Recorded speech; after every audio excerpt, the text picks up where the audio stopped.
Chapter 17. The Awakening of the Storm. The thick smell of stew spread through the dining hall of Dunnottar, filling the air with a comforting warmth.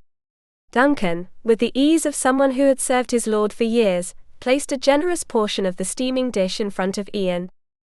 "Strange things are happening at the Stafford estate," he murmured as he passed the bread. The mere sound of that surname was enough to make Iain's spoon stop halfway to his plate. Eleanor. It had been 3 days since he had assumed his new title, and with it a completely different life. He had convinced himself that leaving the past behind was for the best, that Eleanor was safe with her own people, and yet a pang of unease pierced his chest.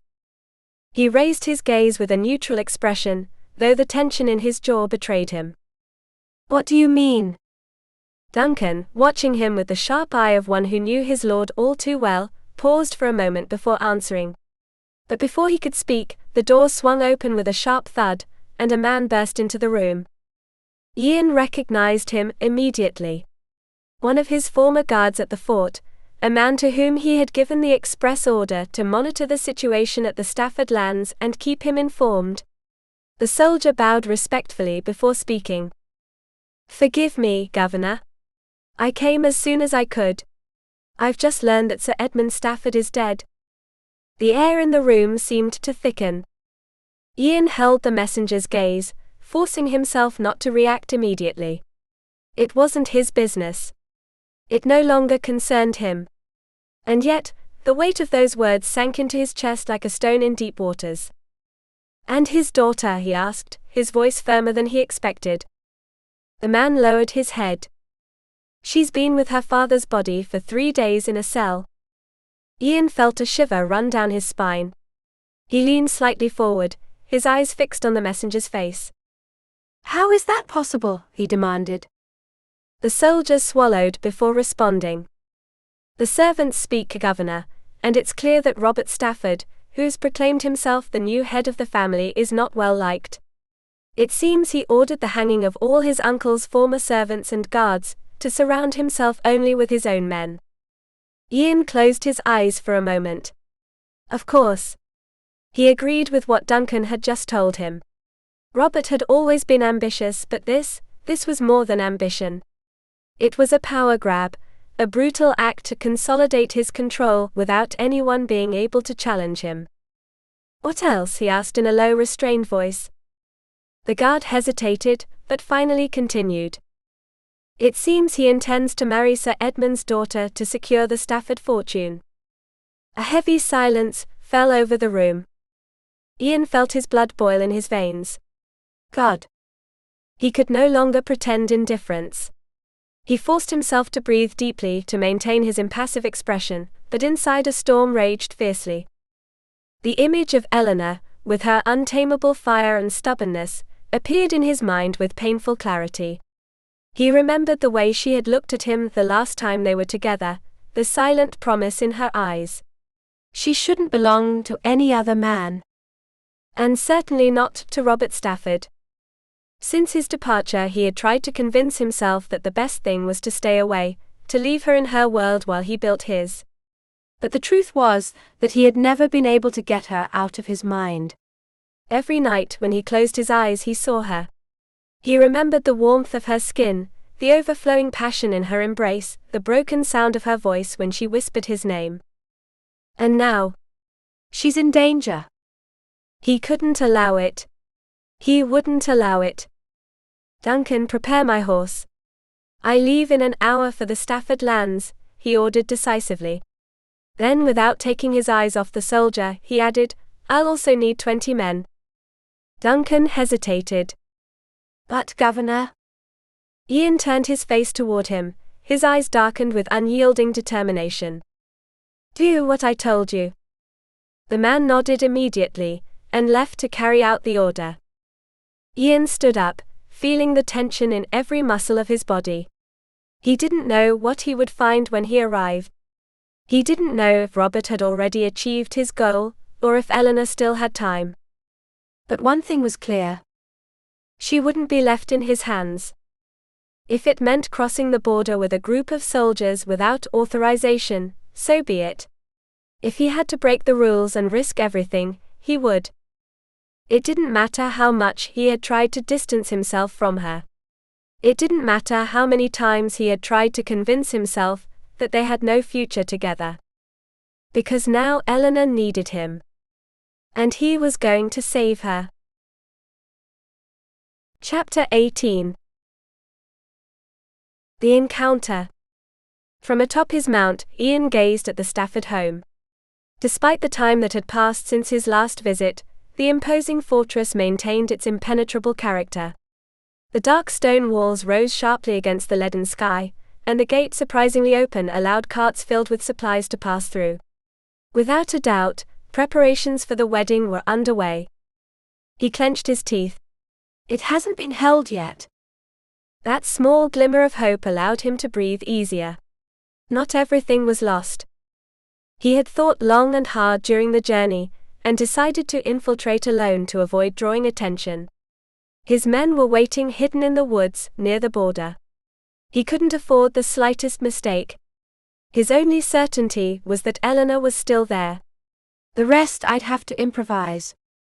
He had chosen his outfit carefully: dark trousers, sturdy riding boots, and a double-lined cloak that belonged to Duncan. Beneath the thick fabric, his claymore rested concealed, a familiar and comforting weight at his side. With a bit of luck, his appearance would make him pass as an English landowner on a visit. However, his greatest challenge wasn't entering the fortress, but finding her. Where had that bastard Robert Stafford locked her up? It was inconceivable that Eleanor had accepted the marriage willingly. She hated him. Just as she had once hated him, as it seemed she hated all men. But still, she had asked him to love her. Love me one more time. The echo of those words pierced him like a dagger. He didn't know in what state he would find her, but it didn't matter. He would save her. And with her consent, he would return her freedom. He spurred his horse on, and advanced up the slope leading to the building. Upon reaching the stairs, he dismounted discreetly, blending in with the servants who came and went, carrying baskets full of food. Some women carried barrels of beer and jugs of milk, others with birds still alive flapping their wings in a futile attempt to escape their fate. With his face hidden beneath the hood of his cloak, Iain scanned the surroundings attentively. He counted the guards. Only a few were watching the patrol path. Robert had become complacent. He thought this was a time for celebration, not war. Wrong. He tied his mount to a post near the entrance and with steady steps crossed the castle threshold. No one stopped him. Barely crossing the vestibule, a repulsive stench hit him hard. The floor was covered with scraps of food, dirt, and stains of dubious origin. The Stafford home had become a nest of decay. He advanced with resolve, and soon spotted a servant diligently working at one of the tables. Her apron, once white, was darkened with grime and grease. Shay approached naturally, and offered a captivating smile. I need to see the lord of the house, on behalf of the king. His tone was affable, almost casual. Could you take me to him, please? The woman, surprised, blushed immediately. Iain knew the effect he had on some women, and did not hesitate to use it. He is not here, sir, she replied with a shy blink. Will he take long to return? He asked, feigning impatience. I must deliver a document of utmost importance. All day, most likely. She leaned slightly toward him and lowered her voice. He's gone to town to buy his wedding suit. Iain suppressed a satisfied smile. Good. He wouldn't have to deal with him for now. Though if the man had been present, he wouldn't have minded slicing his neck with his claymore. Then perhaps I could see the bride-to-be, he suggested casually. I should congratulate her in person. The maid tensed immediately. Her once flirtatious expression darkened with unease. She is confined to her room. Iain felt something inside him break. Confined? For what reason? The woman lowered her gaze and murmured. Her future husband has decided so. She is not very docile, if you understand what I mean. He understood perfectly. That bastard Robert had locked her away, waiting to break her before the wedding. A dark fire ignited within him. If Robert had dared to lay a hand on her, he wouldn't live to see the sunrise. He took a deep breath and forced himself to stay calm. He had to play his cards right. Slipping a hand into his vest pocket, he pulled out a gold coin, rolling it skillfully between his fingers. "Perhaps we can come to an understanding," he whispered. The woman's eyes gleamed with greed. "What do you wish, sir?" "Tell me where she is and this coin is yours. And I'll give you another, if you help me leave without trouble." The maid stared at the golden shimmer in his palm. Iain knew he had won. "2 coins," she repeated almost to herself. "With them you could buy fine fabrics, lace. Perhaps even catch the eye of an important gentleman." He winked and the woman smiled, intoxicated by the thought. "Agreed." She stretched out her hand, and he let the first coin drop into her palm. "You'll get the other when my horse is waiting for me at the postern gate, outside the walls," he said in a low voice. "If you betray me, I'll kill you. Am I clear?" The maid swallowed hard and nodded with a slight bow. "Yes, sir. I'll do as you ask. Tell me, where is she?" "Upstairs, last door on the left." Iain inclined his head in gratitude, and made his way toward the stairs. When he reached the indicated door, he growled at the sight of the thick iron bar sealing it. Robert had spared no precautions. With a sharp movement he tore the latch away with a single blow, unconcerned by the noise. He shoved the door open forcefully and stepped inside. Darkness enveloped him instantly. His eyes took a few seconds to adjust. Then he saw her. Eleanor. She was sitting by the window, arms wrapped around herself, as if trying to shield against an invisible cold. Her once radiant hair fell in disarray over her shoulders. Her dress, wrinkled and dirty, spoke of the days she had spent in captivity. But what hurt him the most was her face. Not because it was gaunt or weary, but because in her eyes, those eyes that had once defied him with fire, there was only a shadow of resignation. And that he could not allow. Chapter 19. Destined to meet in the chaos of war. Eleanor's rescue had been a success. Despite the dangers that lurked on the journey back, Iain and his men had managed to bring her safely to Dunnottar Fortress. There, after the tension of battle and the long ride, the security of the thick stone walls granted them a moment of peace. But within Eleanor, the storm had yet to fully subside. Hours passed in strategic meetings and news from their allies. The fortress bustled with its usual activity, but Eleanor paid little attention to anything beyond Iain's presence. Something inside her urged her to seek him out, to make sure he was truly there, that it was all over. When the evening light began to filter through the narrow windows, she decided she couldn't wait any longer. Eleanor approached cautiously, watching Iain's face in the warm glow of the fire. His eyes traced over her with intensity, an unreadable gleam in them, somewhere between tenderness and desire. She stopped beside his table, resting her fingers lightly on the polished wood. "I came to see you," she said, her voice a whisper that barely broke the silence of the study. Iain set down the parchment and quill he had been holding, and leaned back in his chair, crossing his arms over his chest with a faint smile. "Did you miss me so soon, Mocree?" Eleanor bit her lip, feeling an unexpected heat creep up her neck. She had admitted it easily in her mind, but saying it out loud was another matter entirely. "Perhaps," she finally answered, shifting her gaze toward the window. The sky was beginning to take on the golden hues of sunset, and beyond the sea stretched in its endless rhythm. Iain stood with a warrior's grace, and stepped around the table to stand before her. Gently he took her hand and lifted it to his lips, pressing a warm kiss to her skin. "I'm glad to see you, Eleanor. And even more so knowing that soon, you'll be my wife." She lifted her gaze, caught in the depth of his eyes. "It's strange, to think that tomorrow I will no longer be Eleanor of Stafford but Eleanor Kerr. It has a nice ring to it, don't you think?" he murmured, brushing his thumb over her knuckles. Eleanor smiled, though something still unsettled her. "Mary showed me the castle," she said, studying his expression. "She told me my room is in the other tower." Iain tilted his head, his lips curving into a mischievous smile. Does the distance bother you, Mograd? She crossed her arms, feigning indifference. I don't know.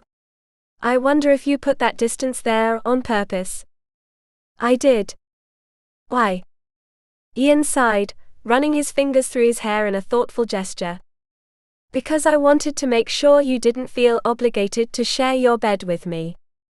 Eleanor blinked, surprised. Obligated? I don't want you to think this is a marriage of convenience, or that you were forced into it, he explained, his tone more serious. I know what you've been through, and the last thing I want is for you to feel like you have no choice. A lump formed in her throat at his words. For so long she had lived under the shadow of decisions made by others, with her fate torn from her hands, that she couldn't remember the last time someone had given her the option to choose.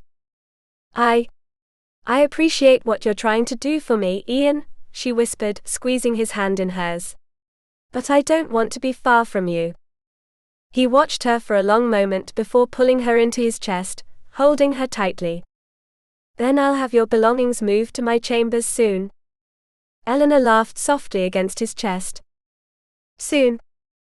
I don't want my future wife feeling alone in her own home, he murmured against her hair with a smile. And I don't want any walls separating us tonight. She felt her heart hammering in her chest, but instead of answering, she simply clung to him tighter. Tomorrow would be their wedding. And for the first time in her life, the future was hers. They tried to catch their breath for several long moments, the warmth of the moment still wrapping around them. Eleanor felt Iain's body shift away from hers with a gentleness she hadn't expected, as if afraid to break the fragile bubble surrounding them. She adjusted her dress with slow movements while he straightened his kilt. The silence between them wasn't uncomfortable, but in Eleanor's chest, a quiet unease was growing. Her mind circled a single thought, a possibility they had yet to discuss. She wetted her lips before speaking, trying to mask the slight anxiety tightening her chest. Do you have time for a walk? She asked softly. Iain turned his face toward her, one brow slightly arched. Eleanor seized the moment to continue, fearing she would lose her courage if the silence stretched too long.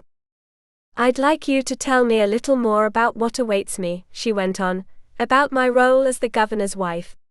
You know I like to keep busy and be useful. He studied her intently, his expression softening as he grasped the weight of her words.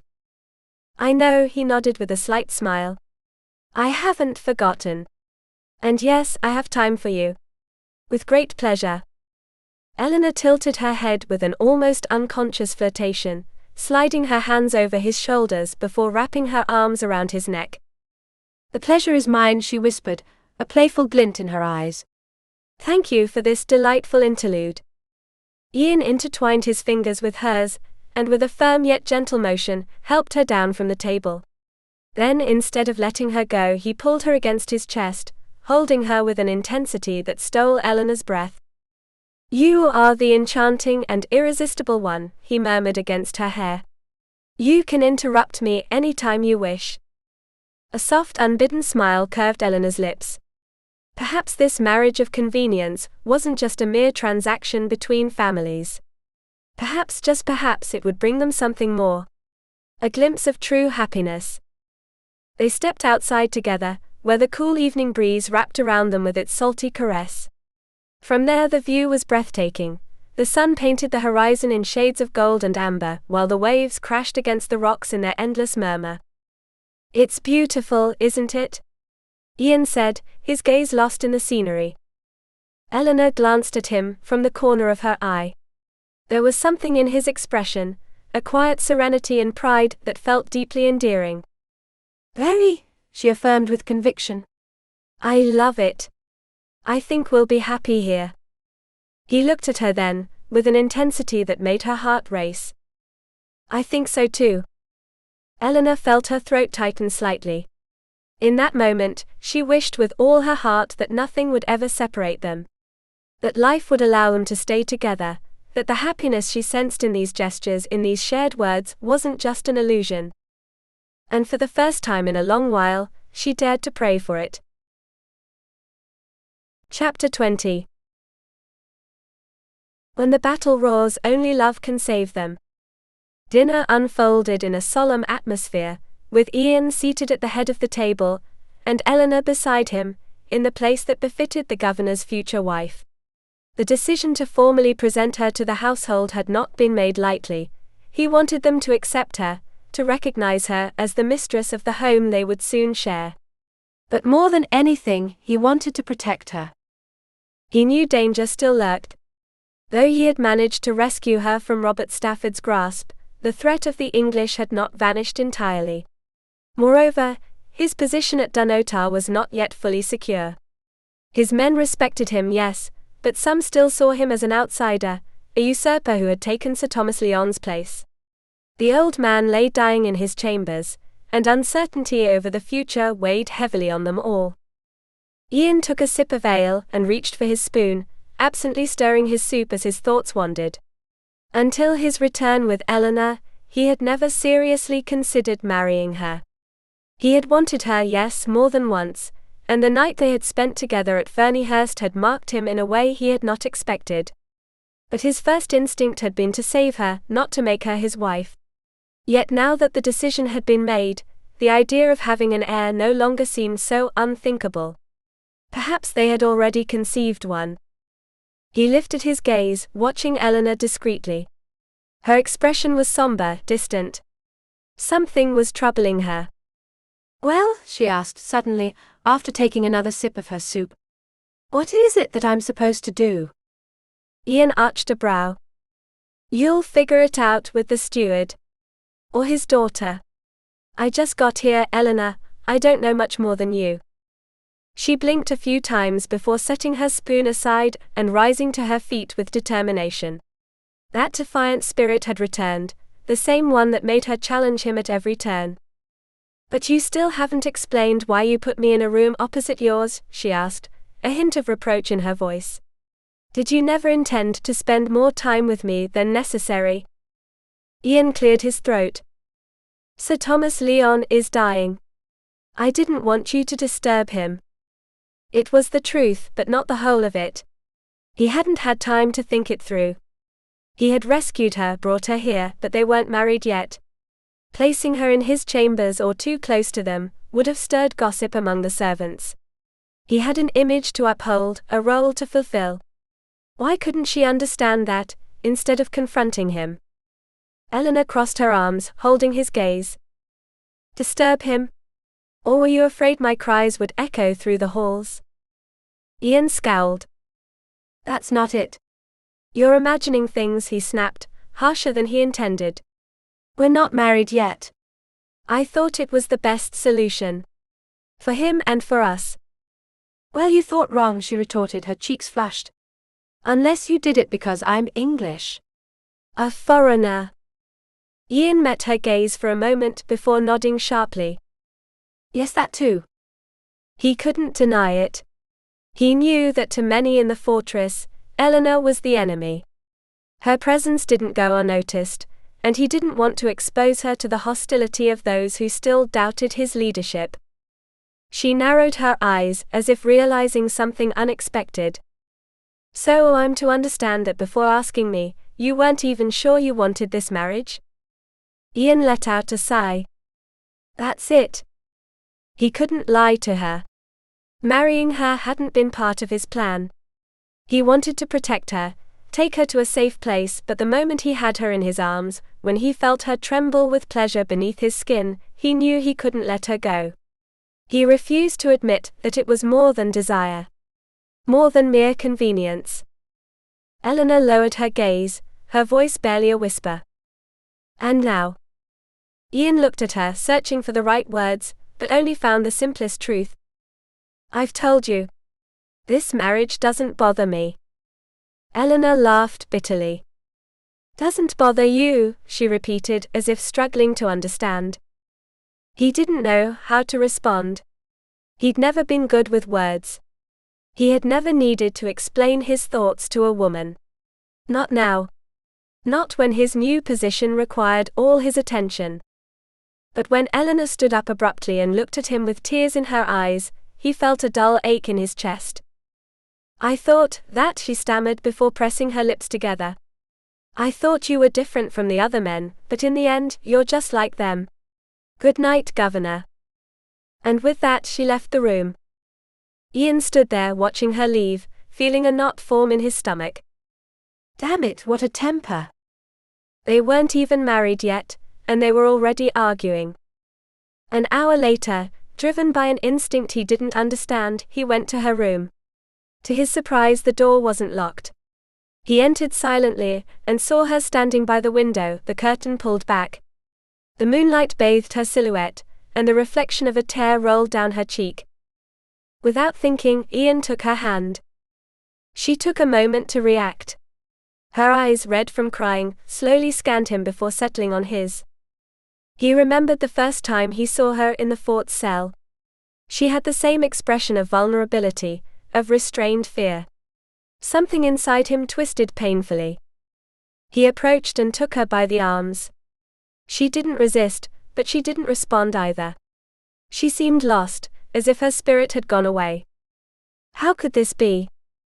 How could she reject him like this, after everything he had done for her? He had faced the English, brought her to his home, risked his position, and still she wanted to leave. Resentment hit him full force, but he forced himself to hold back his anger. He couldn't let her go. Not before he was sure of one thing. What if you're carrying my child? He asked, his voice softer than he intended. Eleanor barely blinked before answering. I'll let you know. Her response hurt more than he expected. He took a deep breath and said firmly, We will marry tomorrow, as we agreed. If in time there's no child, and if you still want to leave, then I'll let you go. Without giving her a chance to reply, he left the room, feeling that with every step, his hopes for happiness faded into the darkness. Eleanor crumbled in silence, choked by sobs she didn't even try to hold back.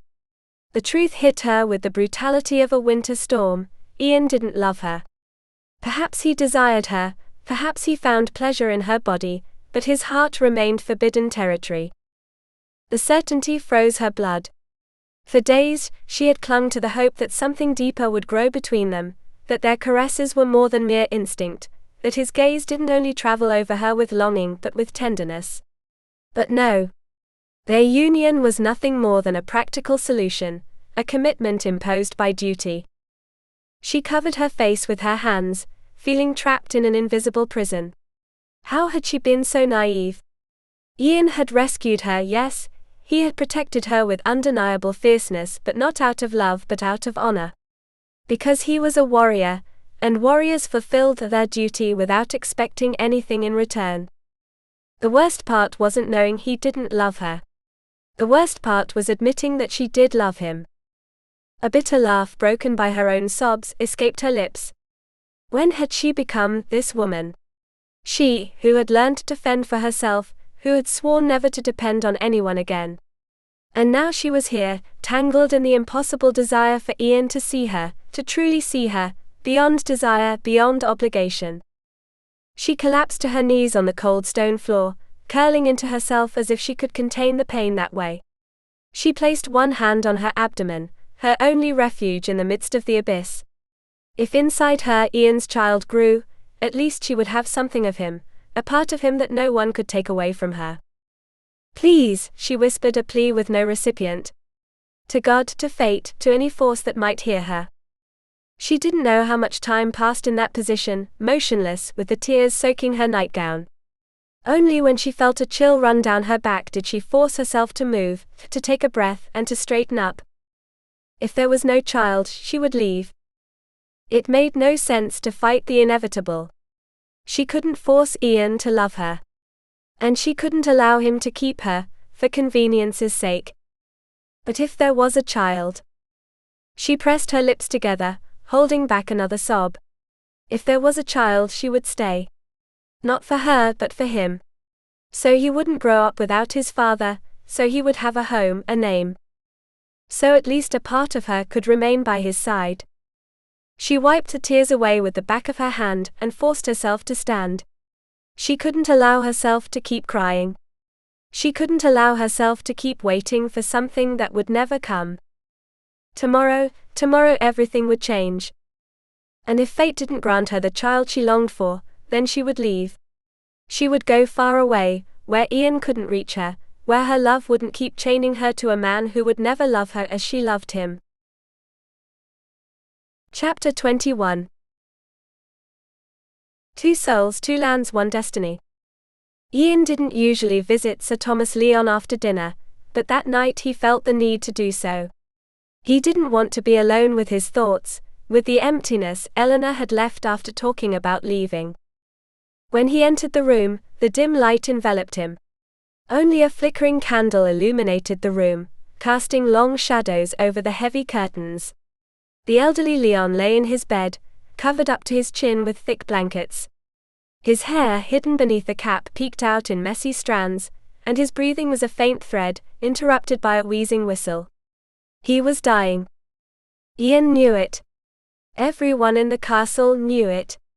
No one spoke of it aloud, but death hovered in the room like a patient spectre. Yet the old man clung to life stubbornly, as if every sunrise were a new victory. Every morning, in a voice weakened by age, he would tell Iain stories of the border, tales of battles and alliances, of betrayals and broken honors. Iain listened in silence, soaking in his wisdom. Perhaps as long as he had something to tell, Lyon would find a reason to keep breathing. But that night, Iain had no questions. He only wanted company, someone to fill the silence Eleanor had left in his chest. It hurt more than he had imagined to know that she was thinking about leaving, and the worst part was that he couldn't blame her. He had been honest with her, had answered her with the truth, but still, everything he said seemed to push her further away. He didn't believe in love. Not anymore. But he desired her. And watching her walk away was unbearable. He sighed, running a hand over his face. If there was no child, he would let her go. He couldn't keep her, if she didn't want to stay. And in any case, he had promised himself not to touch her again. Why would he, if she had already decided to leave? However, the very thought of sleeping alone that night tormented him. His body longed for her with a visceral urgency, a desire that never seemed to be satisfied. But he had to hold back. Damn women. A weak moan broke the silence, and Iain approached the bed with a furrowed brow. Lyon stirred under the blankets, his eyelids fluttered, and after a moment his tired eyes opened. Kerr, his voice was a raspy whisper, barely a breath of air. Lyon, descended from generations of border governors, had never been fond of the Highlanders. But Iain was convinced that in his case, he made an exception. Otherwise, he wouldn't have shared his knowledge or received him every night with the attitude of an old teacher who refused to stop teaching. Sir Lyon, Iain replied respectfully. The old man twisted his mouth into what seemed like an attempt at a smile. What are you doing here? He grumbled, his voice broken by time and illness. Don't you have a wife to satisfy? Even at death's door, Lyon hadn't lost his sharpness. His character, known to be as sharp as a sword's edge, remained intact. And although he grumbled and made biting comments, the servants adored him. A coughing fit shook his frail body.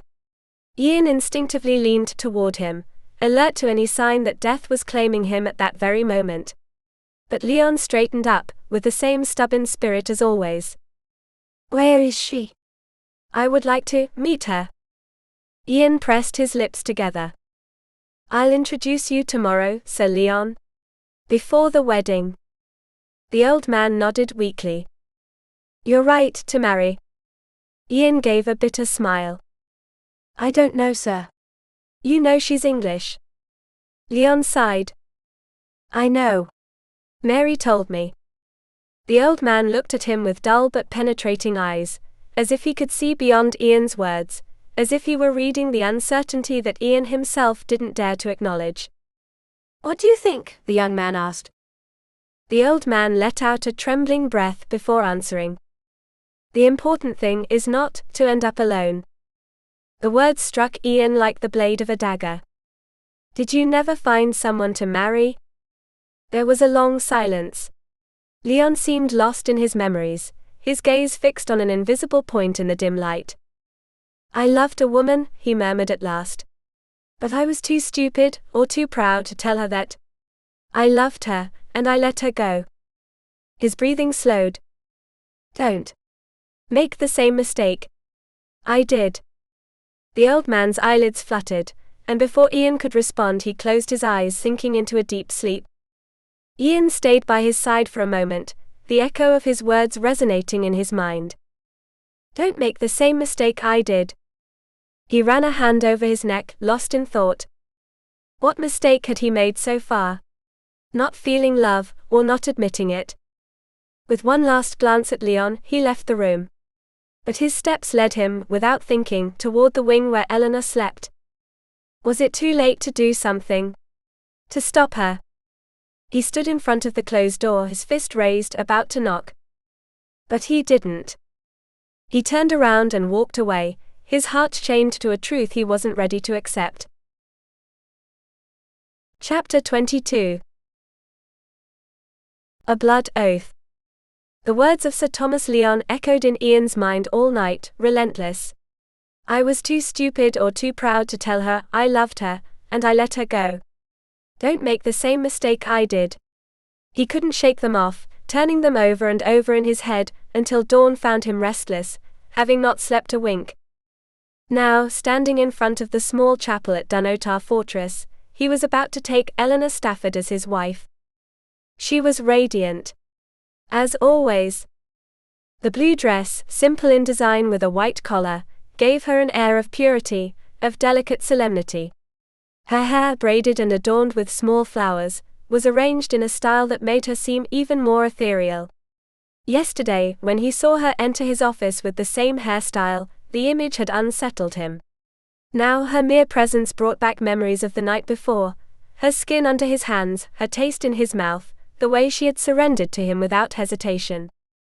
He took a deep breath, and forced himself to push those thoughts away. God, I'm standing in front of a priest. He inhaled deeply and focused his gaze back on Eleanor's clear, inscrutable eyes. When he took her hands he felt the warmth of her skin and her fragility, and for a moment his world seemed to stop. With a firm voice he swore. I promise to love you, respect you, be faithful to you, and honor you until death do us part. An empty vow for a marriage that didn't arise from love, but from convenience. However, as he spoke the words, he felt they were more real than he had wanted to admit. He couldn't allow himself to lose her. Not now. Eleanor repeated the ritual in a calm voice, though her fingers intertwined with his trembled slightly. Then without a word, Iain slid his hand to the hilt of his knife, and with a precise movement made a cut on his own wrist. A soft murmur rippled through the room. Eleanor's eyes widened when he took her delicate wrist, and repeated the same gesture on her pale skin. She let out a small gasp but didn't pull away. What are you doing? She whispered, staring in awe at the blood flowing from the wound. Iain held her firmly, his dark eyes glowing intensely as he pressed his bleeding wrist against hers. This is the ritual of my people, he murmured, his deep voice filled with an emotion he didn't fully understand. In the Highlands, a marriage is not complete until the blood of the spouses mingles. Until the souls become one.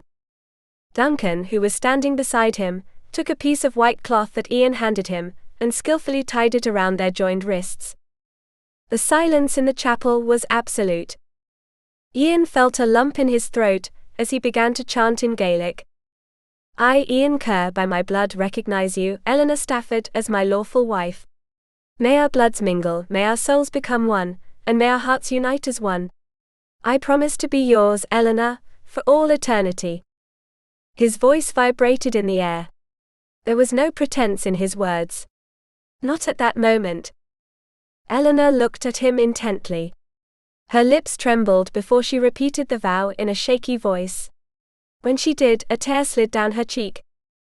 Iain felt something inside him twist painfully. Why was she crying? Was it pain? Resignation? Or perhaps, emotion? He didn't know. He didn't dare to ask.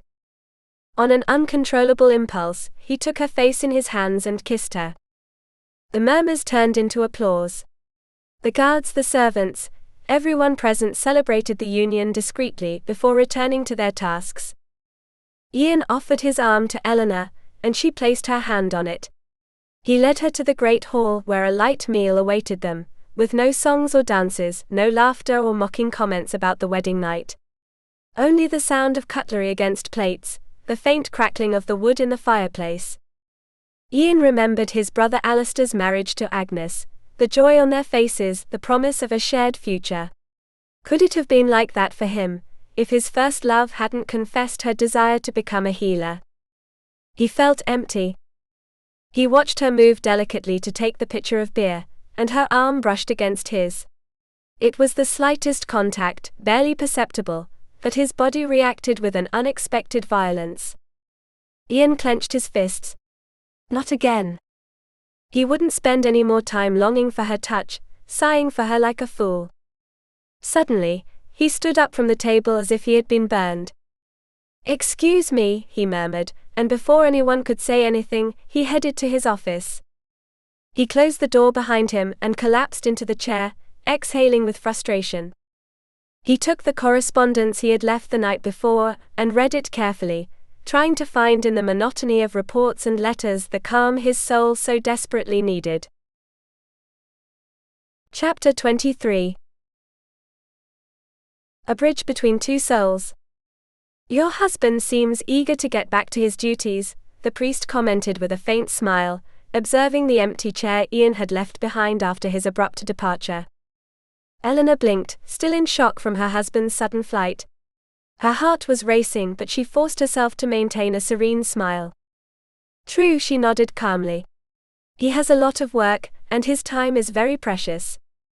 She didn't want anyone to know how she felt in that moment. She couldn't show her disappointment. "Would you like to accompany me to where Lord Hepburn is resting? I'm sure he'll be happy to see you." The priest nodded with interest. "Of course. We've known each other for a long time. I myself gave him the last rites a few weeks ago, and I was surprised to learn he's still with us." Eleanor gave a more genuine smile. "He's very much alive," she affirmed. "And he keeps his wits. If you'd like to follow me." Together, they left the hall and made their way to Hepburn's quarters. Iain had introduced her to the elderly man before the wedding, and Eleanor had found him charming. Despite his age and ailments, the man had a sharp gaze and a keen sense of humor. He had showered her with compliments, and made her promise to visit him often. Now, as she led the priest through the castle's hallways, her thoughts inevitably returned to Iain. Why not confide in him about your torments? She had felt his gaze on her throughout the ceremony, intense and fiery, yet distant at the same time. Why pretend it meant nothing to him? He wanted her body, that much had been proven over and over. But what about her? The woman behind the skin he touched with desire. She pressed her lips together, as a sharp pang of bitterness hit her. The thought of being rejected as a wife, but sought after as a lover, tore at her inside. When they arrived at Hepburn's room, Eleanor allowed the two men to converse in peace. She stood and walked over to the window, letting her gaze drift over the stormy sea. Her mind wouldn't stop tormenting her. Could she accept a marriage without warmth? Could she resign herself to the fact that Iain had taken her out of duty, not love? No. She had to claim her place. She was now his legitimate wife. He had duties toward her, obligations. And even though she herself had expressed the desire to leave, something inside her rebelled against that idea. She didn't want to leave him. The vow in Gaelic had touched something deep in her soul. In that moment, the words seemed more real than everything she had said in English. And Iain? Iain had felt them too. She decided she wouldn't stand idly by. She excused herself and left the room, with a clear purpose in mind. A gesture of reconciliation. She found Mary in the kitchen. "Teach me how to cook." The woman looked at her in surprise. "My lady? Cook?" Eleanor nodded firmly. "I want to make something for my husband. Something special." With a knowing smile, Mary taught her how to prepare haggis, the traditional Scottish dish made from sheep's stomach and pig's offal. Eleanor had never cooked before, but she put all her effort into the task. Her hands, clumsy at first, gained skill under the patient guidance of the woman. When she finally finished, she felt an unexpected surge of pride. This time, he would know she had thought of him. But when dinner time arrived, Iain didn't appear. Eleanor waited. She waited until the last candle burned out, until the great hall was immersed in shadows and her plate grew cold. She clenched her fists in her lap. First she felt sadness. Then rage. With determination she took a plate, served a portion of the haggis, and headed toward his office. A door that opens. She didn't knock. She pushed the door open, and entered without waiting for permission. Iain was standing by the fireplace, arms crossed over his chest, his gaze lost in the flames. He turned when he heard her enter, slightly furrowing his brow. Eleanor took a deep breath, and with the softest voice she could manage said, "It's late, and I thought you might be hungry. I made it myself. For you." Her heart raced. She needed this. Not just for protection, not just for the burning desire they shared. She needed him. And she regretted every impulsive word that had pushed him away from her. Iain looked at her for a long time. His expression was unreadable. "Leave the plate on the table and go." The rejection hit her hard. Eleanor pressed her lips together. "Iain, But his icy gaze silenced her. The sorrow coiled in her chest like a tight knot.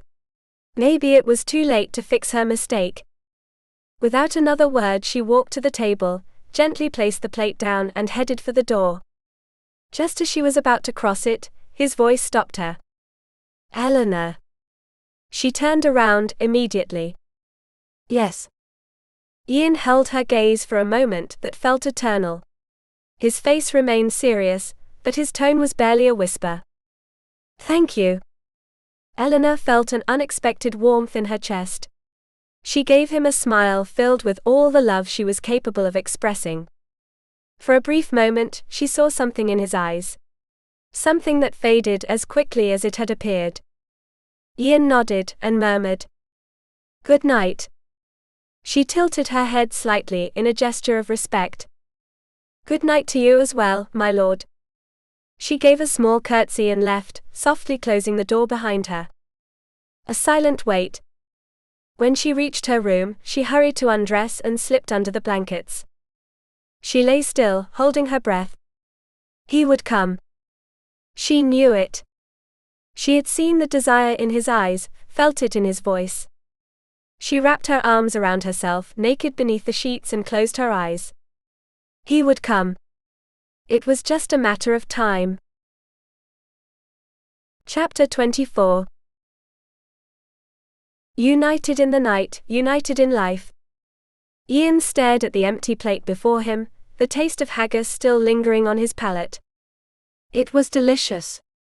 Every bite had carried Eleanor's effort, her determination, her desire to get closer to him.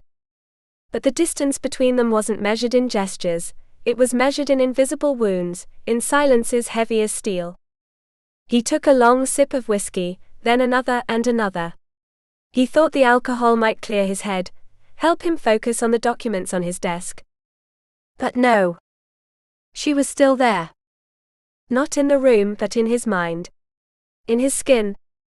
He stood up abruptly, throwing the rest of the whiskey into the flames with a sharp motion, then grabbed a candelabrum.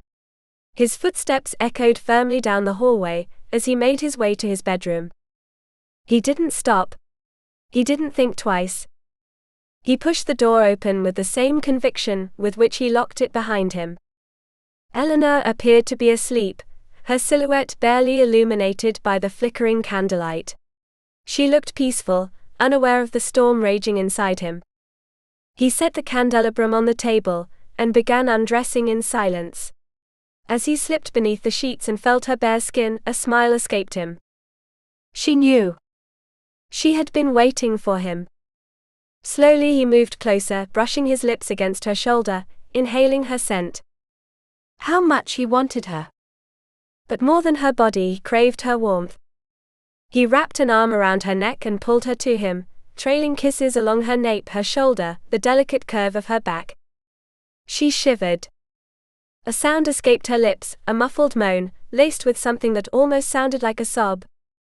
Iain froze. He was hurting her. They were hurting each other. When they could be so happy together. He pressed his lips to her shoulder and murmured against her skin. I don't want you to leave me. I can't live without you. Eleanor sighed, as if his words had lifted a weight from her soul. Oh, Iain. She didn't resist when he turned her in his arms, nor when he lay over her. That night, it wasn't just desire that bound them together. It was something deeper, something that had been there from the beginning but neither had dared to name. They loved each other desperately, as if the night were their last, when it was only the first of many. The first of their marriage. A dawn without secrets. The morning light filtered through the curtains as Iain opened his eyes.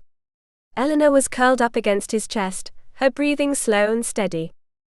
He lazily traced his fingers down her back, savoring the feel of her skin. He was happy. He couldn't remember the last time he had felt this way.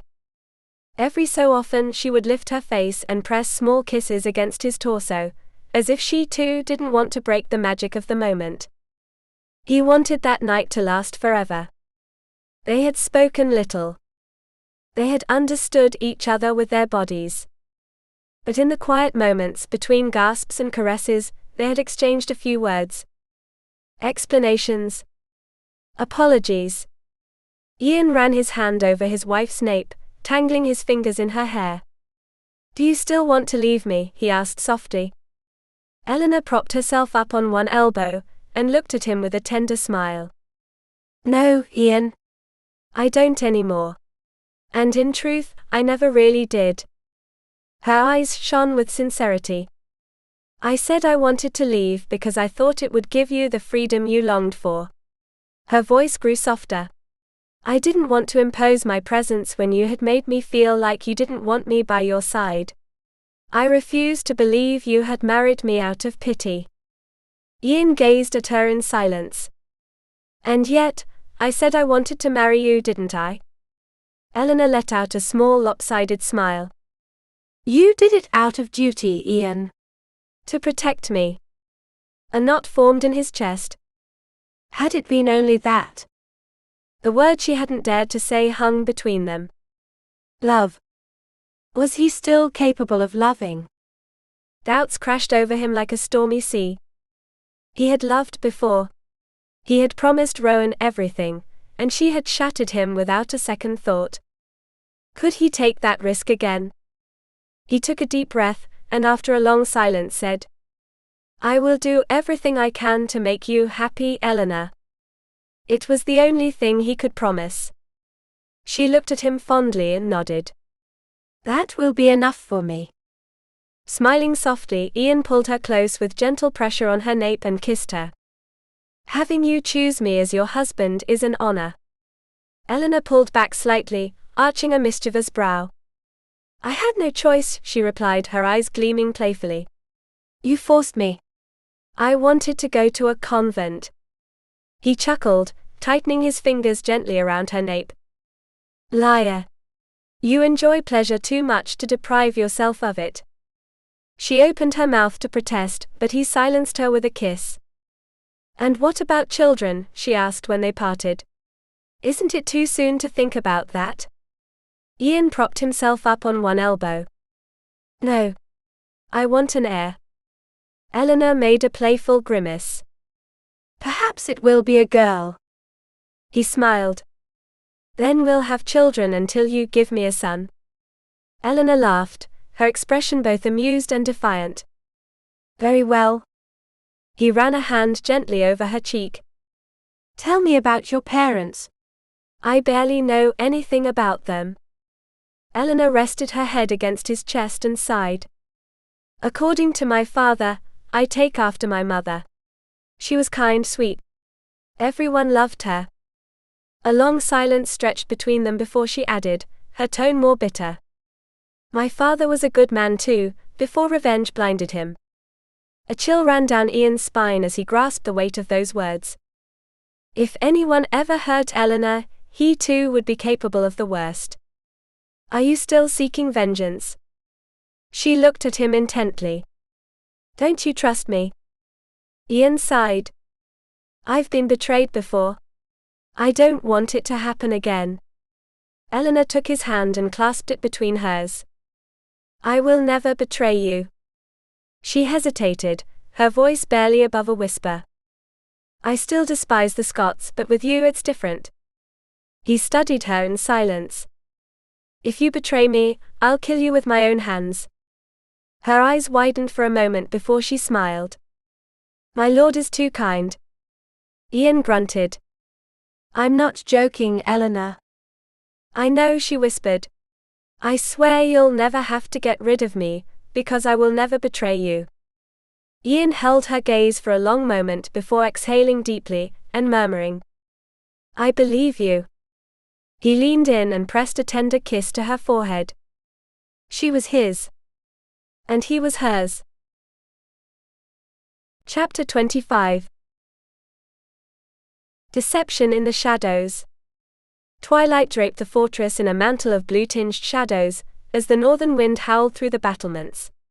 Dunotar seemed to breathe more slowly that night, as if its very stone had fallen into a strange slumber in the absence of its lord. Eleanor felt restless. Iain had left with the first light of day, compelled by war and the constant threat at the border. Though he had tried to reassure her, swearing he would return soon, she couldn't shake the tightness in her chest. Each farewell became harder, each absence more unbearable. She tried to push those thoughts away with a walk beyond the fortress walls. When the villagers arrived with supplies from nearby settlements, she saw an opportunity to get some fresh air, to escape, if only for a little while, the confines of the stone walls that enclosed her. I'll be back before nightfall. She wouldn't go far, a short ride would do her good. For a fleeting moment, she considered running away, still unsure of Iain's love. But the thought dissolved with a faint smile. She would only follow the path. The fields beyond the fortress were bathed in the golden light of dusk. The cool wind caressed her face, and for a moment, Eleanor allowed herself to savor the feeling of freedom. She didn't see the shadow lurking nearby. Something startled her and she was thrown from her horse. When she woke, the rattling of a cart reminded her she was on the move.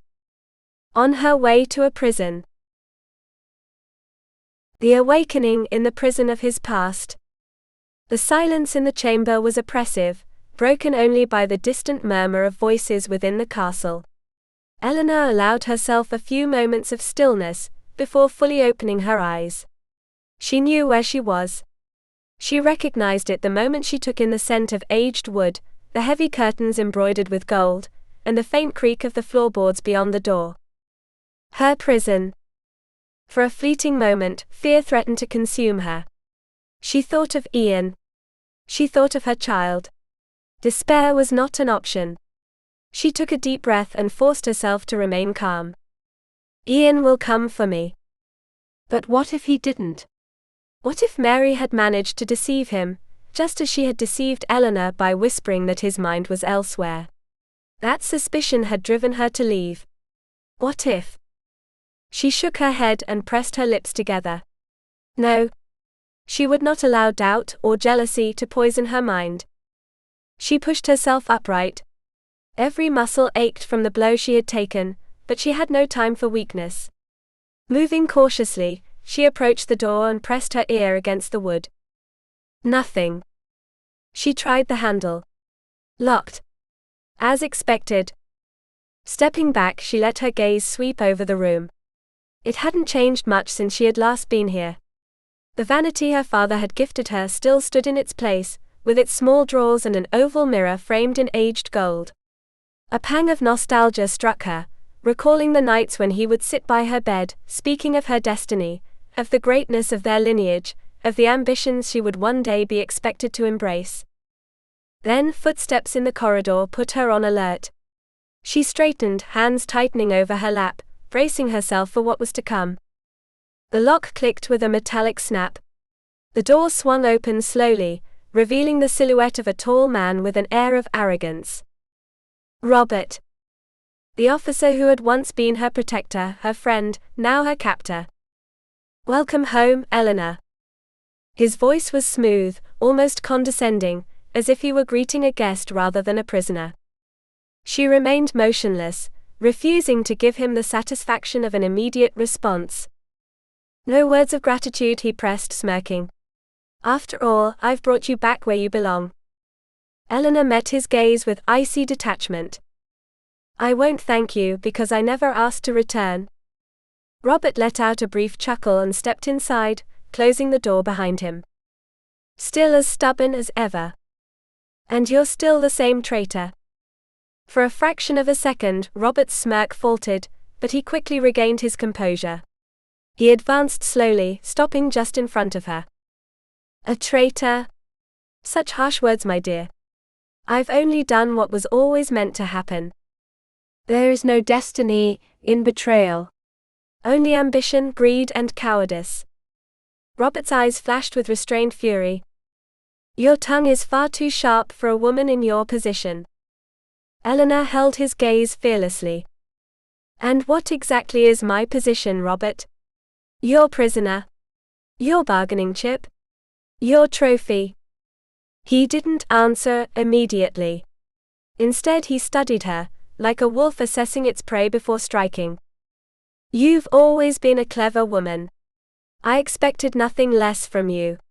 But don't worry, soon enough you'll understand what's best for you, and for that bastard you carry in your womb. A chill ran through Eleanor's veins. Instinctively, she placed a protective hand over her stomach, as if she could shield her child from the cruelty of her treacherous kin. Don't you dare, she whispered, her voice shaking with fury. Robert tilted his head, a wicked smile curling his lips. That's not up to me, dear. It's up to you. With that, he turned and strode toward the door. Get some rest, Eleanor. His tone was almost mocking. Tomorrow we'll discuss your future and your child's. The door slammed shut, plunging her into darkness and a newfound certainty. She had to escape. No matter what. For herself. For her child. For Iain. Chapter 26. The return and the absence. Night had already fallen over the Scottish lands when Iain crossed the threshold of Dunnottar. The echo of the war horn still lingered along the walls, signaling the gates to open for his return. His journey had been arduous but fruitful. The fortress captains were prepared, patrols had been reinforced, and defense strategies were in motion. For the first time in weeks, he could feel reasonably at ease. His only concern now was Eleanor. He glanced toward the ramparts where she often awaited him, the night breeze stirring her hair, her silhouette outlined against the starry sky. But this time the walls stood empty. Iain frowned. Perhaps she was busy in the kitchens or immersed in the account books, as she often did when she wanted to keep her mind occupied. Or maybe. A smirk played at his lips. Maybe she was waiting for him in their chambers, just as she had on other nights, lying between the sheets, a mischievous smile lighting up her eyes. It was their silent game, the search, the anticipation, the slow-burning desire before the reunion. His body heated at the thought, his need for her stoked by the brief separation. He had only been gone a day, but his longing was relentless. He quickened his pace, the impatience of a man who knew he was both loved and awaited, driving him forward. Yet before he could reach his chamber, a commotion in the courtyard caught his attention. Duncan, his loyal aide, emerged from the kitchen, his face tense, followed closely by Fergus and Mary, the latter with red, swollen eyes. We have terrible news, my lord. Duncan began, his voice grave. A sudden chill ran down Iain's spine. Speak. The man swallowed hard before continuing. Eleanor is missing. She's gone without anyone seeing her leave. The words struck him like a blow. No. His voice was barely a whisper. All signs point to her running away, my lord. Perhaps with the peasants who brought the supplies. No one saw her leave, but she's not in the fortress. Run away. The words echoed in Iain's mind, his breathing growing heavy, his pulse thundering in his ears. Mary, trembling, stepped forward, tears streaming down her cheeks. I'm so sorry, my lord. I should have watched her more closely. If I could do anything to fix this, You may leave. His voice was cold, cutting. He didn't want her apologies. Not now. Duncan, gather every man still inside the fortress. I want answers. For the next hour he questioned every guard, every servant, every soul within Dunnottar. No one had seen anything. No one had heard anything. Eleanor had simply vanished. Iain's mind was torn between disbelief and fury. Something didn't add up. Not after everything they had shared. Why would she run now? How could she, his Eleanor, betray him like this? But then, why had no one seen signs of a struggle? There were no broken locks, no forced doors, no evidence of an intrusion. With a tightness in his chest, he made his way to their chamber. He shoved the door open with force, his eyes sweeping over the room in search of something, anything that might offer a clue. Everything was as it should be, her dresses still in place, books stacked neatly by the bed, the blanket slightly rumpled, as if it still held the warmth of her body. God, her scent was everywhere. Iain clenched his fists. His mind waged war against itself, one side desperate to believe she had fled, that she had betrayed him like others had before, the other refusing to accept it. He grabbed one of her gowns and pressed it to his face, inhaling her scent with a desperate need. A fierce longing burned through him, followed by an unbearable emptiness. Damn it, he muttered through gritted teeth. With a growl of frustration, he hurled the garment across the room and stormed out. Empty this chamber, he ordered Duncan, his voice hard. The man hesitated, watching him warily. Lock it. I don't want to set foot in it again. That night he drank more than he had in years. The fire roared before him, but it couldn't chase away the cold settling in his chest. He forced himself to believe that Eleanor had left him, but every fiber of his being screamed that it wasn't true. By the time dawn crept through the windows, his gaze was lost in the flames, whiskey numbing his thoughts. And in that haze, he allowed himself a single hope. Maybe she hadn't abandoned him. Maybe there was another explanation. And if there was, he would find it. Even if he had to tear the world apart. The dawn of war. A few hours later, he had barely drifted into sleep, when someone shook him urgently. My lord. Duncan's voice was grave, urgent. Iain opened his eyes, his mind still clouded by alcohol. What is it? The steward took a deep breath, before delivering the news that sent ice through his veins. The English have taken Ferniehurst. The world seemed to stop. First Eleanor. Now war. Iain shot upright, his eyes blazing with determination. If the English thought they could take everything from him without consequence, they were gravely mistaken. Wherever his wife was, he would find her. And those responsible would pay in blood. Chapter 27. The battle, blood and shadows. The wind howled through the hills, carrying the stench of war, blood, sweat and ash. The battlefield, which had been a vast stretch of grass just hours before, was now a mire-stained crimson. The clash of swords and axes rang through the night like thunder, and the cries of the wounded mixed with the roar of warriors still locked in combat. The Scots, fierce and relentless, fought with the pride of men defending their land. Their cloaks billowed with each movement, and their claymores fell upon the English like the wrath of a storm. But the enemy did not falter. They were many, well armed, and for every Englishman who fell, another took his place.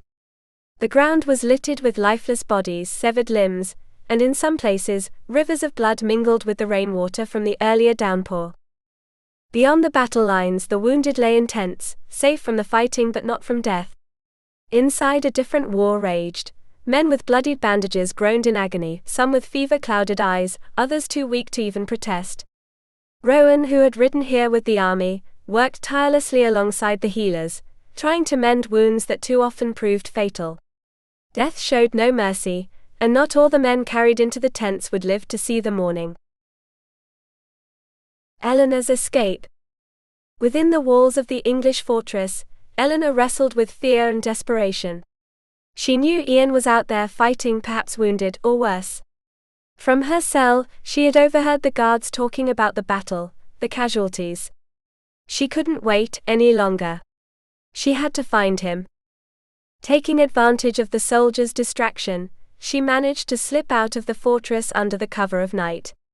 Her bare feet made almost no sound against the cold stones as she ran through the dark hallways. Her heart pounded in her chest as she reached the stables, where a couple of restless horses neighed, sensing the tension in the air. Eleanor approached one of them, a dark, strong steed, and with trembling hands she loosened the reins. The adrenaline gave her the strength to mount without a saddle, and without hesitation, she urged the horse toward the plain where the battle had taken place just hours before. The night was a cloak of shadows and death. The battlefield was covered with bodies, abandoned weapons, and smoldering torches that marked the path of soldiers still patrolling the edges. Eleanor forced herself not to look too long at the lifeless faces she encountered along the way. She pressed on, guided by her instinct, by the one certainty that kept her moving: she had to find Iain. When she reached the Scottish camp, she slipped between the tents, her heart in her throat. Her pulse stopped when, in one of the larger tents, she heard a murmur of worried voices. She approached slowly, holding her breath, and then she saw him. Iain lay on a pallet covered with furs, his torso bandaged and his face pale in the candlelight. His hair fell across his forehead, damp with sweat, and his breathing was heavy and uneven. A woman who seemed to be the healer was bent over him, pressing a wound in his side with a grave expression. It was Rowan. Eleanor's soul tore at the sight before her. "Iain," she whispered, feeling the tears burn her cheeks. Hearing her voice, he weakly stirred and with effort opened his eyes. His gaze, though clouded with pain, lit up as he recognized her. "Eleanor." She rushed toward him, took his trembling hand in hers, and rested her forehead on his chest, feeling the slow but steady beat of his heart. Her husband was alive. And with that she was certain that, no matter how dark the war was, they would always find their way back to each other. Darkness enveloped her like a shroud.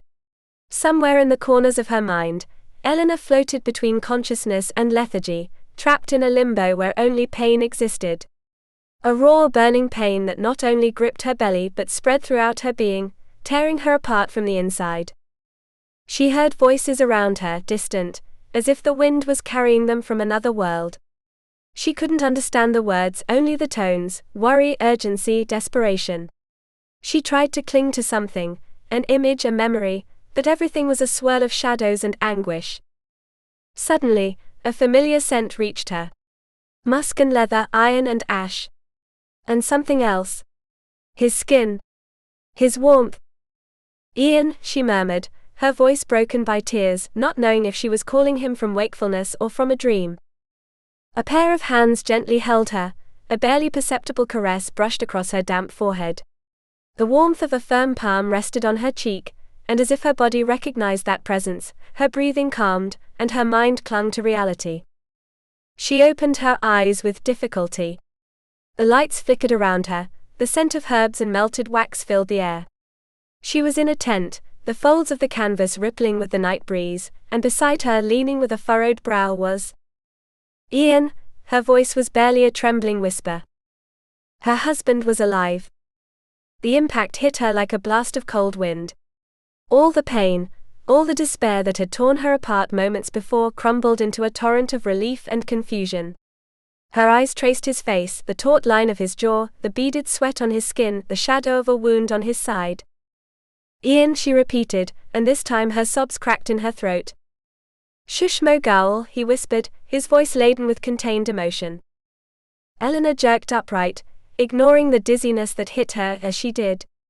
Her trembling hands searched for her husband's skin, tracing his face, his neck, his chest, as if she needed to make sure he wasn't a hallucination. "I saw the soldiers fall. I saw the blood. I thought." The words were choked by sobs, and unable to hold back any longer, she hugged him with all the strength she could muster.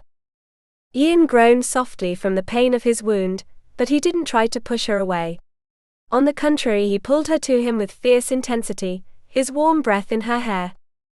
"I wasn't going to leave you, Eleanor," he murmured against her ear.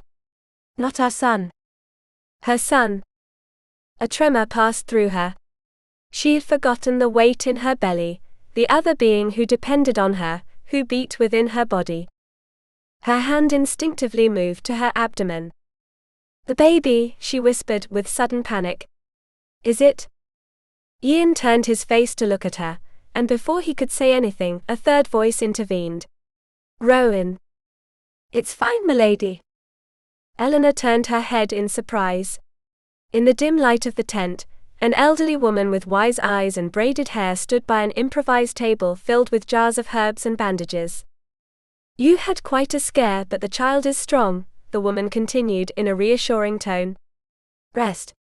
You need it as much as he does." Eleanor let out a sob of relief, and closed her eyes for a moment, allowing the emotion to wash over her. Iain cupped her face in his hands, and with the tenderness of a man who had been on the edge of losing everything, he brushed his forehead against hers. "I found you on the battlefield," he murmured. "Fighting for me." Eleanor swallowed hard. "I thought I had lost you." I couldn't just stand there and do nothing." He gave her a faint smile. "You've always been a warrior, Mokri." She buried her fingers in his hair, pulling him closer, letting the warmth of his breath mingle with hers.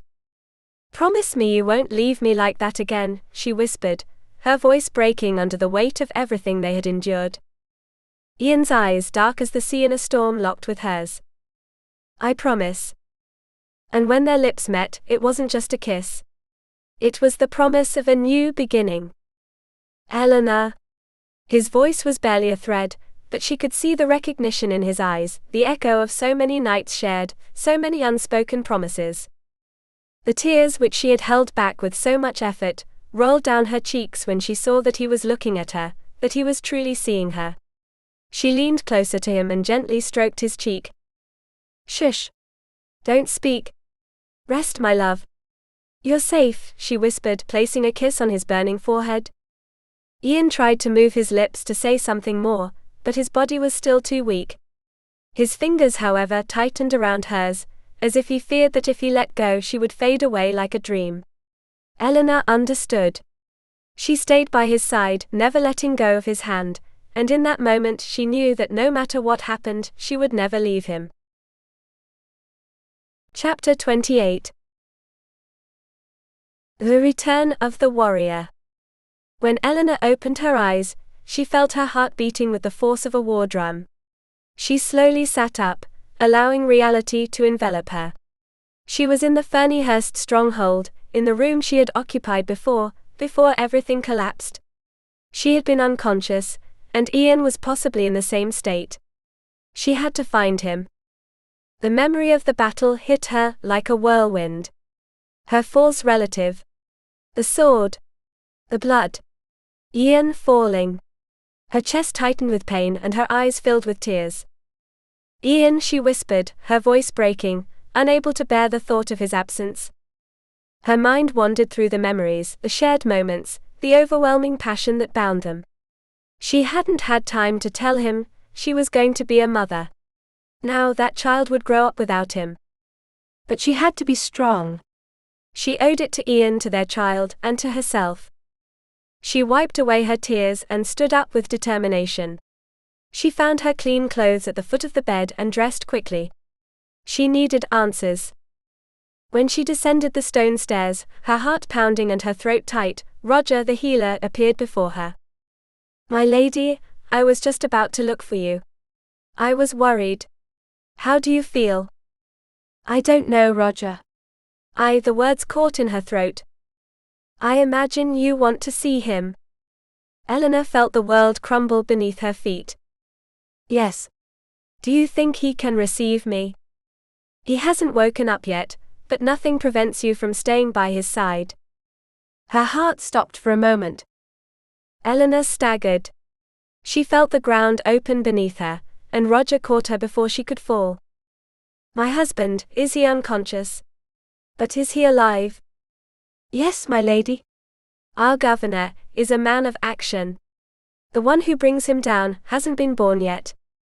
The relief was so overwhelming that she brought her hands to her face and broke into tears. Roger put his arm around her back and gently guided her toward the stairs. I'll take you to him and have them bring him something to eat. He needs nourishment. Eleanor nodded, still unable to speak. Her thoughts were a whirlwind of emotions, but one rose above all the others: Iain was alive. When Roger opened the door, she thought she was dreaming. There on a bed, wrapped in a white sheet, was Iain. His breathing was labored, and his skin burned with fever, but he was alive. Unable to hold back, Eleanor ran to him and fell to her knees beside him. "Does he have a fever?" she asked in a whisper. Roger nodded. "Yes, but I've kept it under control." Eleanor slid her fingers across his forehead, brushing away the dark strands stuck with sweat. "How long have we been here?" "A day." The young woman swallowed and let her head fall onto Ian's chest. "I've been so afraid of losing you," she murmured. She stayed there by his side, watching over him day and night. She fed him broths, cooled his skin with damp cloths, and whispered to him. On the third day, while preparing an herbal mixture, a groan made her spin around abruptly. Iain was moving. Eleanor rushed to his side and took his hand. "I'm here, my love. You're safe in the stronghold. You have nothing to fear," she whispered gently. "Come back to me, Iain." He fluttered his eyelids, murmured her name. Eleanor felt her heart pound fiercely. "I'm here, my love." Slowly his breathing became calmer. But Eleanor didn't stop watching him, longing for the moment he would fully wake. And then it happened. Iain shifted, his eyes snapped open, and he gasped as though he had been drowning. "I'm here, Iain. Look at me," Eleanor said urgently, taking his face in her hands. He blinked several times, and finally he saw her. Their eyes met, and Eleanor felt her world begin to rebuild itself. "Are you here?" "Yes, my love." "I'm here." Tears rolled down her face as she sank against him. "You're alive." He held her with weak but firm arms. "Yes, Eleanor." "I'm alive." She sat up, looking at him with devotion. "How do you feel? Does it hurt a lot?" He pulled away the blanket and looked at his wound. He winced. "What happened?" Eleanor told him what had occurred. The battle. His treacherous relative. The Scots' victory. "And what happened to you?" he asked, his gaze intense. Eleanor tensed. "Iain, do you trust me?" He frowned. "Why are you asking that?" "Because if you doubt me, if you think I betrayed you, I'll leave. I can't live with a man who doesn't believe in me." Ian's eyes flashed. He struggled to sit up, ran a hand over the back of her neck and kissed her firmly. "Does this answer your question, Eleanor Kerr?" She was left breathless. "Do you want the truth?" he insisted. Eleanor nodded, with her heart racing. "You are my wife, Rhiannon. I have decided to bind my life to yours, for all eternity." "Rhiannon." He smiled. "It's an affectionate word. It means darling." Eleanor blinked, unable to process it. "Do you love me?" Iain looked at her with intensity. "Yes, Eleanor. I love you. I love you madly." A tear rolled down her cheek. She threw herself into his arms, and their lips met in a fiery, desperate kiss, full of love and unspoken promises. He lifted the blanket and gestured for her to curl up beside him. Eleanor obeyed without hesitation, feeling his warmth, his breath, his presence alive and tangible. She closed her eyes and let out a sigh. Iain was alive. And she would never let him go. Love as a return to oneself. Eleanor and Iain came from different worlds, separated by war, duty, and the weight of the scars life had left on them. And yet, deep within their beings they longed for the same thing: a home, a place where the struggle would cease, where love would not be a battle but a refuge. For years Iain believed that his purpose in life was to serve, protect and watch over peace on the border. He gave himself completely to duty, forgetting about himself, his own need to be loved. His heart had learned to beat in solitude, expecting nothing but loyalty and honor. How could he recognize love if he never allowed himself to feel it? Eleanor, on the other hand, had taken refuge in her hatred. She believed her purpose was revenge, that her strength lay in remaining invulnerable. She couldn't see that her struggle wasn't truly against the Scots, but against her own fear of trusting again, of giving her soul and being hurt once more. But love, real love, required more than passion or desire. It required courage. It required the willingness to see oneself honestly, to recognize one's own shadows and learn to walk with them. It was only when Eleanor stopped fighting against her own heart and dared to feel that she understood the truth. Iain was not her enemy. He was her equal. Her mirror.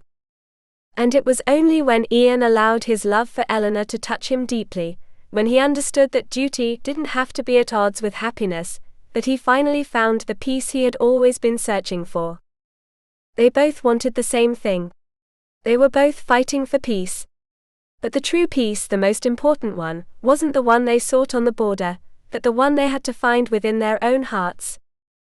Love wasn't about losing oneself in the other, but about finding oneself in the reflection of the other. And together at last, they learned that there was no greater strength than to love without fear. Chapter 29. The silence in the room was only interrupted by Iain's steady breathing, and the faint crackling of the firewood in the hearth. Eleanor remained still, curled against her husband with her head resting on his chest. She watched him sleep, his features relaxed, the tension of the past few days softened by rest and the warmth of his embrace.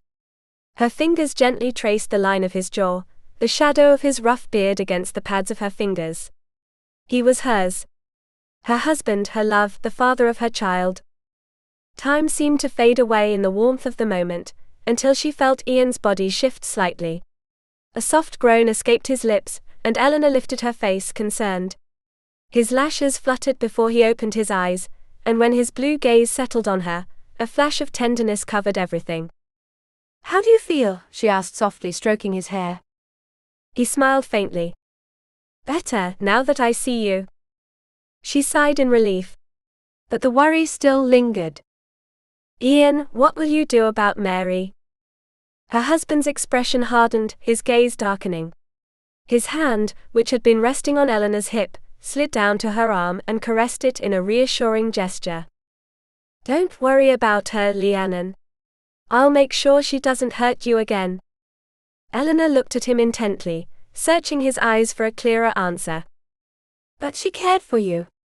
"Don't you feel any compassion?" Iain exhaled, but not with impatience, rather with a slight sadness. "Compassion is a luxury I can't afford when it comes to your safety and our child's." Eleanor understood that there would be no more words on the subject. Iain had made a decision, and she trusted him. But her mind couldn't stop thinking about the betrayal, about how Mary had tried to tear them apart. She shuddered, and he noticed. "Come here," he whispered, pulling her closer against his chest.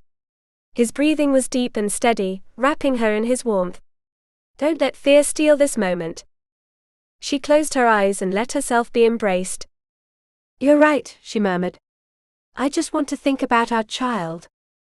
He slid one hand over her abdomen and left it there, warm and firm. "Our child," he repeated in a reverent tone. Eleanor smiled and covered his hand with hers. "I also want to take back my land, Iain." He opened his eyes and looked at her intently. "You will." "How are you so sure?" "Because I'll write to the English governor myself to demand it. And if he refuses," a spark of determination shone in his eyes, "we'll find another way." Eleanor swallowed, moved by her husband's certainty. She wasn't alone. She would never be again. "Thank you," she whispered. Iain intertwined his fingers with hers. "And about Mariam? If she wants to stay with you, she will." Eleanor nodded, feeling a weight lift from her chest. "It's the right thing to do." "She's always served me."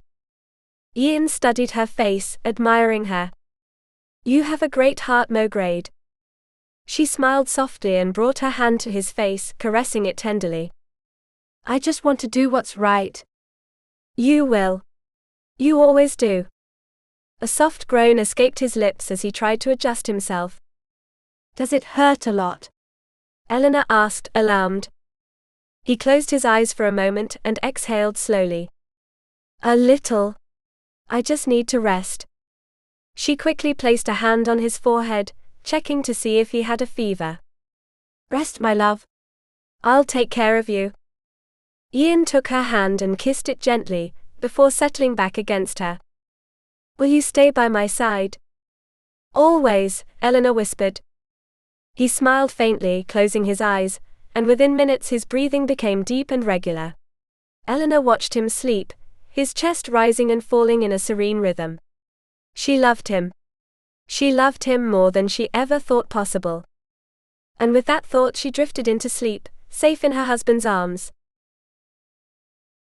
Love as a second chance to heal. Love was not just a meeting between two souls, it was above all a process of transformation. Iain and Eleanor approached it with the wounds of the past, with the echoes of old pains whispering in their ears that it was better not to trust, not to give ourselves fully, not to feel too much. Iain and Eleanor knew that fear all too well. Both had learned in their own way that loving meant exposing oneself, risking loss, risking suffering. They had wrapped themselves in armor of iron and pride, convinced that strength lay in distance, in controlling their emotions, in denying their own vulnerability.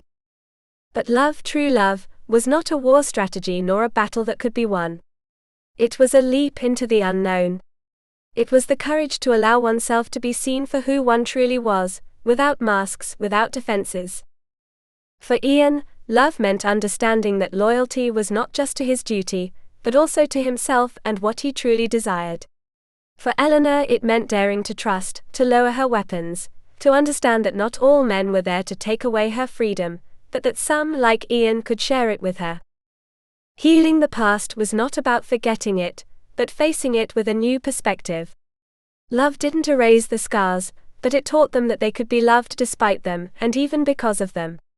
It showed them that, although fear whispered for them to protect themselves, the only way to find true connection was by daring to feel. Because in the end, love was not a promise of security, but of truth.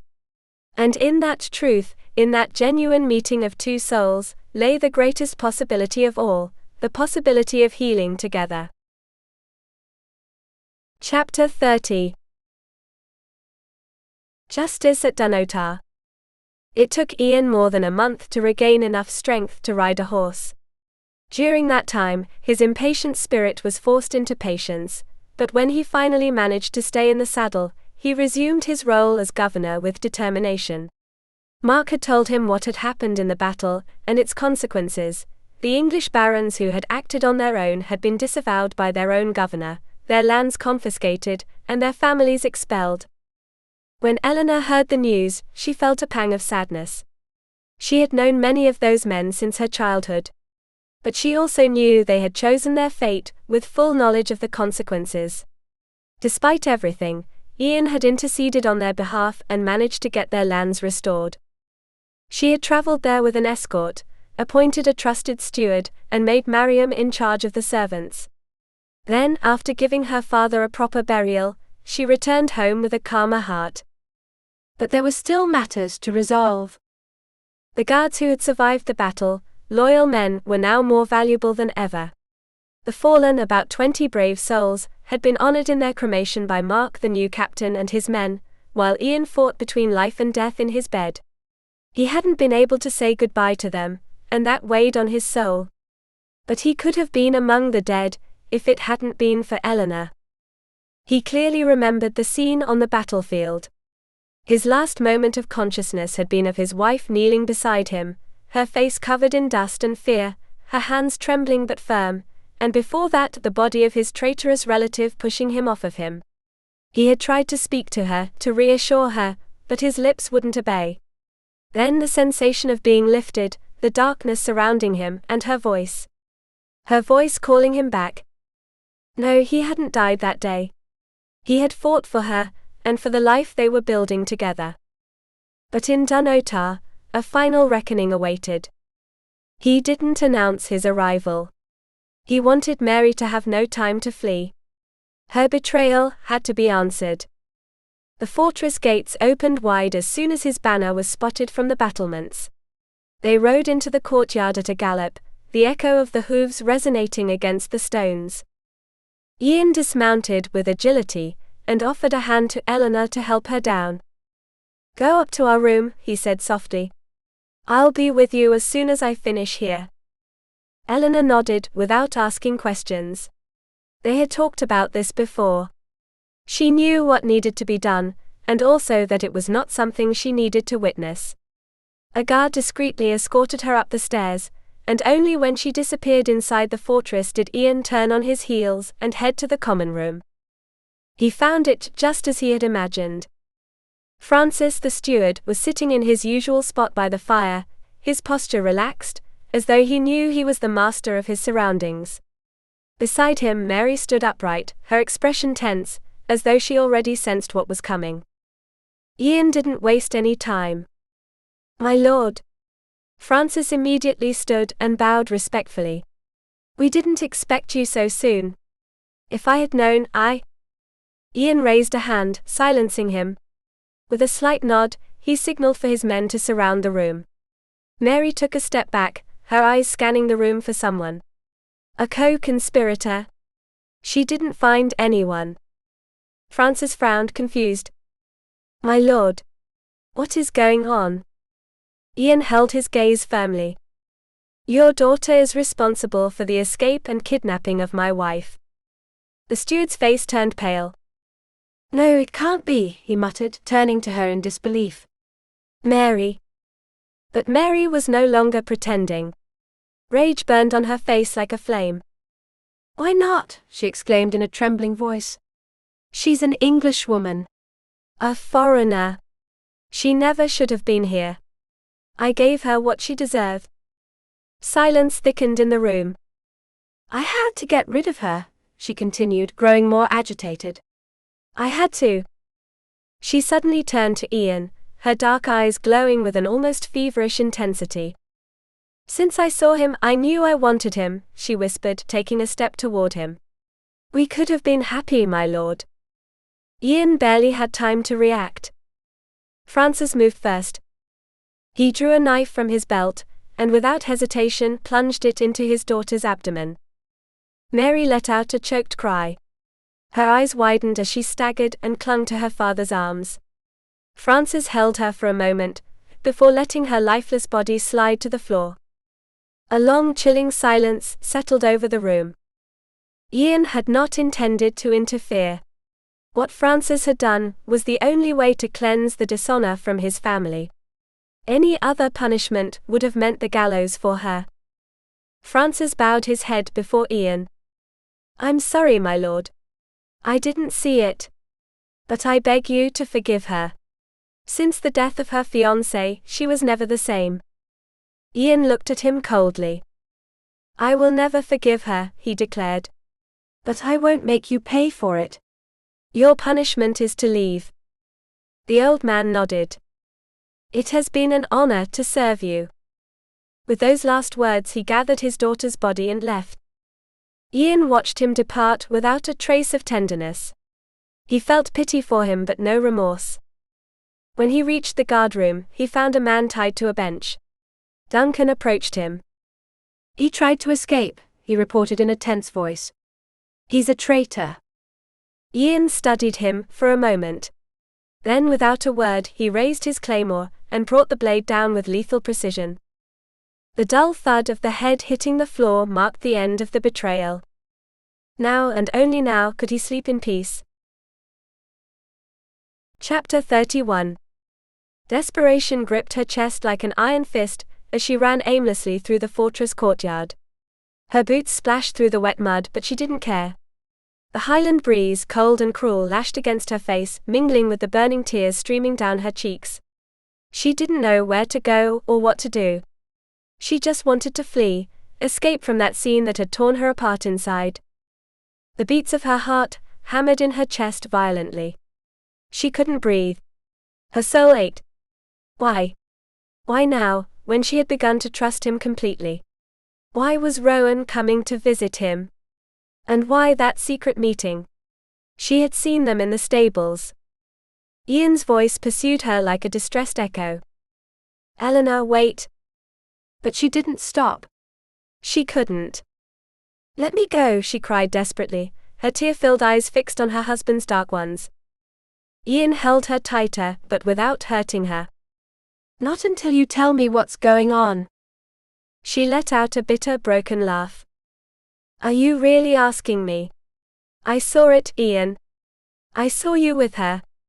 Her voice cracked in a stifled sob. I saw you with Rowan. Iain narrowed his eyes, his jaw tightening. It's not what you think. Don't treat me like a fool, she shouted, hitting his chest with her fists weakly without strength. You got close to her. What were you going to do? Kiss her. Iain caught her in his arms before she could keep hitting him, enveloping her with his warmth. His voice was a fervent whisper. Never. Eleanor tried to pull away, but he wouldn't let go. Rowan just wanted to talk to me. There was nothing else. Nothing else, she whispered bitterly. Iain held her by the shoulders and forced her to look into his eyes. Rhiannon, look at me. She shut her eyes tightly, but he gently caressed her face. Open them. Shaking, she did. I only have one love in this life. Only one woman I desire with every beat of my heart. His tone softened, but determination blazed in his eyes. And that woman is you, Eleanor. Her lips trembled. But she was your first love. Yes, he admitted without hesitation. But not the last. Not the true one. Tears continued to fall down Eleanor's face, but they were no longer tears of desperation but of confusion. Really? Iain rested his forehead against hers. Never doubt my love, Mokri. Never. His breath brushed against her lips. Eleanor felt her body loosen, surrendering to her husband's warmth, to the truth in his words. Iain sighed and caressed her cheek. I don't want to see you suffer like this because of ghosts from the past. Eleanor dropped her head against his chest, listening to the steady beat of his heart. I'm sorry. I can't help it. I know this is hard for you, he whispered, kissing the crown of her head. But trust me. She nodded with her eyes closed, letting herself be enveloped by his arms. The fear still lingered in her chest, but for the first time she wanted to believe him. He didn't wait until nightfall. He entered, without hesitation. The room was warm, smelling of balms and medicinal herbs. He approached the bed, slipped off his boots and lay down next to her, being careful. Eleanor was asleep. Her breathing was slow, her expression peaceful. Her hand, weak on the sheets, seemed so fragile that he feared touching it and breaking it. He slid his fingers across her forehead and cheek, then caught a lock of her hair and brought it to his lips. That scent, her scent, hit him with force, bringing memories of shared nights and secret caresses. I'm so sorry, my love, he whispered against her skin. I'll spend the rest of my life making up for this. His voice cracked, but he continued. I hope you believe me when I say nothing happened with Rowan. And that it never will. I love you, Eleanor. Only you. And I will love you always, until my last breath. He stayed there holding her, watching over her rest, with no intention of leaving. Never again. Epilogue. Between the Sword and the Heart, a story of eternal love. Winter had given way to spring, bringing with it a rebirth in more than one sense. And in the heart of their home, under the roof they had built together, Eleanor had given birth. 12 hours. 12 endless hours of agony, of anguish, of absolute helplessness. Iain had paced back and forth like a caged animal, his fists clenched and his heart on the brink of despair. Each scream from his wife hurt him like an invisible blade, but there was nothing he could do but wait, trust, pray. And then, as dawn began to tint the horizon with its faint light, the midwife's voice broke the tension. It's a girl. The words struck him with the force of a revelation. A girl. His daughter. He entered the room with unsteady steps, feeling as if the whole world had changed in an instant. And there in the soft gloom of dawn he saw her.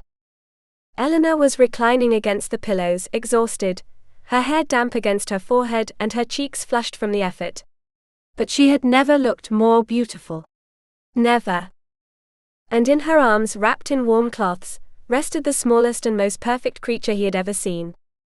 Iain approached with an almost unconscious reverence, as if he feared disturbing the sacred peace of the moment. "Take her," Eleanor whispered with a weak but radiant smile. He extended his arms awkwardly, with the reverential fear of a man holding for the first time the greatest of his treasures. And when the tiny weight of his daughter rested in his hands, he felt the world fall into place. She was so small. So fragile. Her skin was as soft as a flower petal, and her breath light as a breeze. "Elizabeth," murmured Eleanor, gazing at him with tenderness. Iain repeated the name in his mind, engraving it on his soul. Elizabeth. His daughter. He felt his heart swell until it hurt. A fierce primal love, stronger than anything he had ever felt, pierced him through and through. How foolish he had been, to ever think he didn't want children. Now he knew. He would do anything for that little girl. He would protect her with his life, with his soul, with every fiber of his being. Eleanor watched him in silence, with a serene, satisfied expression. And when their eyes met, something passed between them. A deep understanding. They didn't need words.